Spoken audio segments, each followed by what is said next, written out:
Hi, I'm Arabella from Arabella's Voice Studio, and the number one question I'm asked as a voice teacher is how do I practice or warm up once I leave the studio and you're not there? And I think that's such a great question. Unfortunately, not a simple answer, but I'm hoping to break down a couple of different ways today. My number one go-to answer is to learn what I like to call the vocal ABCs.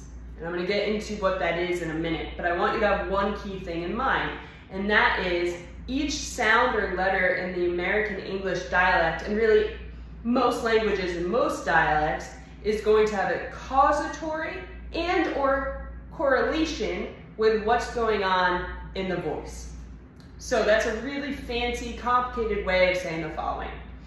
If you make the sound A as an apple, and you put one hand on your throat, go ahead and try this with me, and you say apple, you're gonna feel your larynx or your voice box rise up. The opposite is true if you say a word like no. You're gonna feel your voice go down, no.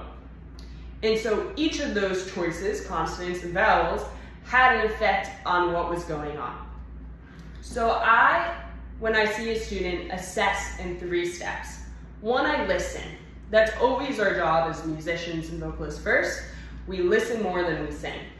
So as a teacher, I listen to you in the studio, but at home you might take a voice recording and listen back. You just have to have some material to start with. 2, we have to act like diagnosticians.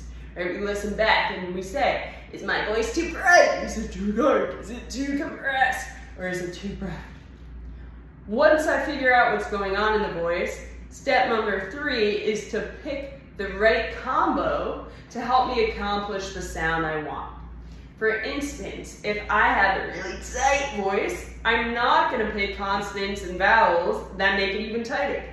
I'm going to pick an H, for instance, that will have nice breath through my voice, a nice open vowel like O instead of oo or E, which would be shorter and smaller. So I'm setting myself up for success with the consonants and vowels I'm picking. Now it's really helpful to have a little bit of a background in vocal anatomy so you know exactly what's going on.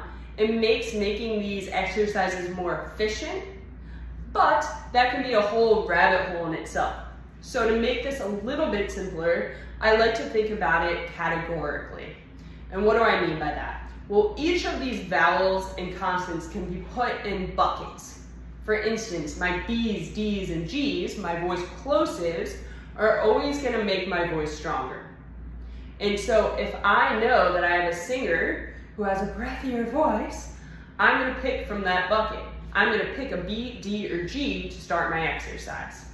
So learning those categories can be a shortcut into learning what's going on with the voice and maybe give you a little bit of a more micro picture of the anatomy stuff to look at later on.